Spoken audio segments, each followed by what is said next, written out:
The 24-25 Prem fixture lists have finally been announced, and boy, do we have a blockbuster start to the new Premier League season. Today, my friends, I'm here to go through all things fixture list news, so I hope you guys enjoy. But to give you guys some context, if I'm sounding a bit funky today, I'm still feeling pretty ill. So to give you guys some context, I might not be spending too much time on the edits today, just so I can focus on getting the videos out. So apologies if the quality might not be the same, but regardless, let's get straight into things and let's have this conversation. Now, this new season is wasting no time whatsoever in Enzo Maresca facing his former club in Man City. I feel like it's going to be a case of like Master versus Apprentice, Guardiola versus Maresca, and you'd imagine that now that Maresca knows that we are set to play City in the opening day of the new Prem season, could that affect his pre-season preparation? And I say this in the sense that last pre-season, I felt like Pochettino used that to experiment quite a lot to see where players could fit playing different positions, you know, what players he might turn towards using.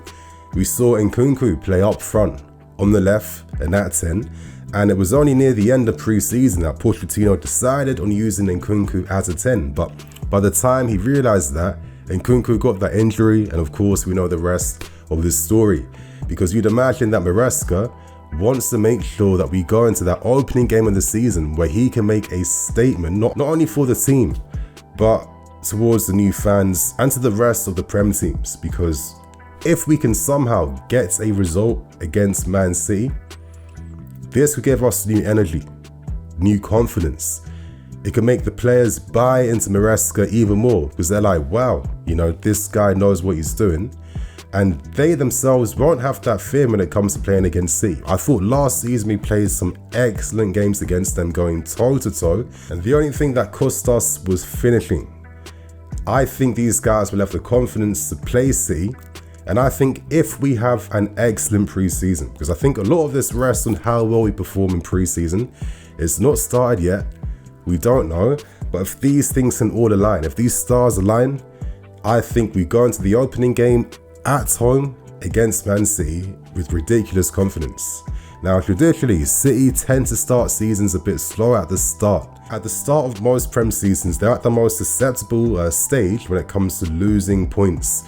Last season was different though, because they started that season in top form, and I think most of that came from the fact that they played a Community Shield game and a Super Cup game, so it meant that their focus had to be a bit stronger and better at the start of last season. But under Maresca, he also had an incredible early start to life in the Championship with Leicester City, where they picked up most of their points. And if it wasn't for an excellent first half of the season, would Leicester have automatically gained promotion? Who knows, because they lost more points as the season was coming to its end.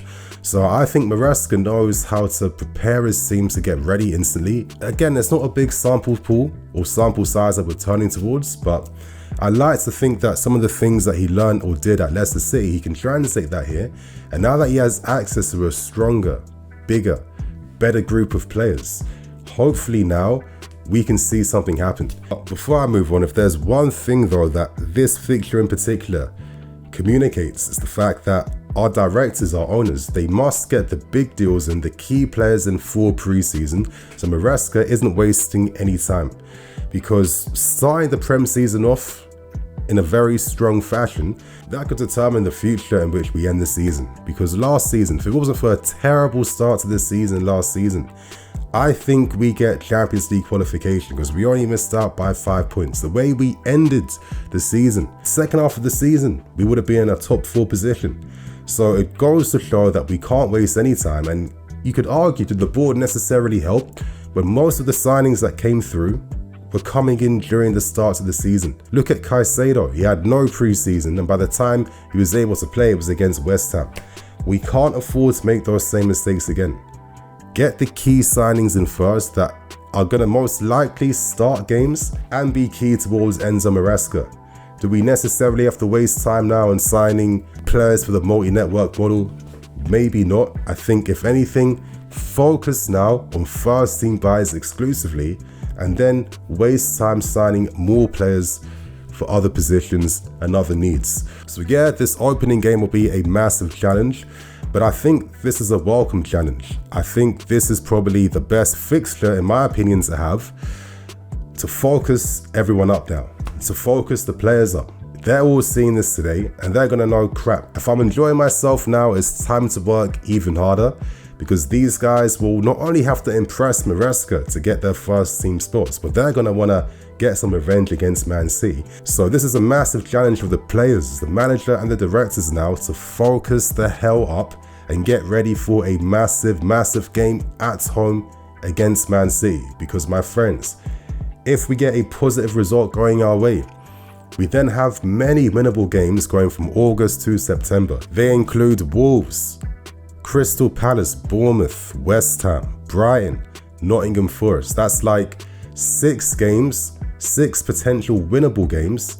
If you're looking to get at least 14 out of 18 points plus a win against Man City, that gives you a very strong start to life in the league. Because I think you're going to need some consecutive wins now, because after that, we have a very tough period from the 19th of October to the 9th of November. Liverpool, Newcastle, United and Arsenal. That's 2 away games, Anfield and Old Trafford, and 2 home games, of course, against Newcastle and Arsenal. They're going to be difficult games, and this is where maybe any positives that you have or don't have, you could be exposed even more.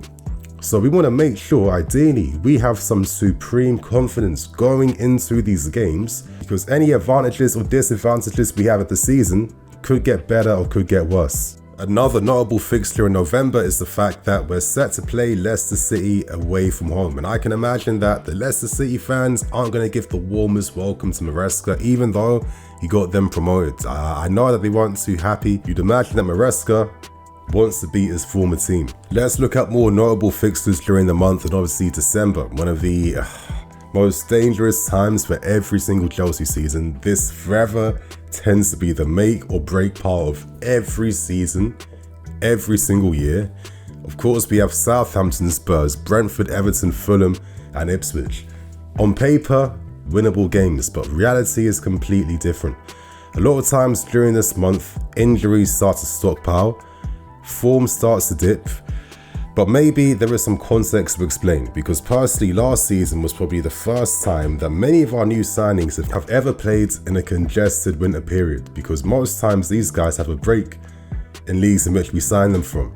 So it's a new education, it's new things to learn, how to manage your body, how to prepare, how to rest up, etc, etc. But you like to think that with a stronger squad and hopefully less injuries, hopefully we have more rotational options during this month to just help us through at least, because I feel like December every single season is the times where the physical capacity of the team tends to dip, tends to get affected, hence why you're dropping like silly points, giving away silly goals and all that type of stuff. And I guess to end things with the most notable fixtures, January 2025, Crystal Palace, Bournemouth, Wolves and Man City.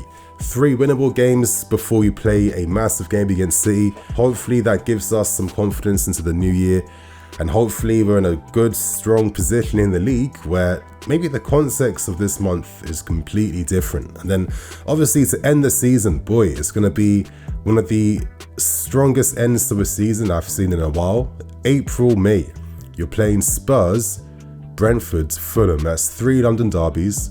And in May, that's followed by games versus Liverpool, Newcastle and Man United. And with how most seasons tend to end in Premier League seasons, the final months are going to have teams fighting it out for those final European spots, or to push on for title challenges. And to think that you have so many tough games during these final moments of the season, I mean, that's quite big. This could be the most defining period of the season, which determines what success you find. And hopefully, for once, this will be a positive, strong end to the season for us, because I feel like with the fixture list for next season, there's a lot of months where you can kind of control your destiny, where if you take advantage of those winnable fixtures, you find form, if you get the points when you need to, you could maybe then afford to drop some points because you built up a strong point lead to begin with. And I feel like there's a lot of winnable months like your Septembers, your Octobers, your Januaries, your Febs, and these all come before real strong crunch periods where they could really define how your season goes. Now, one thing that we can't forget before I end things is that scattered throughout all these fixtures, we do have Conference League duties we have to take on.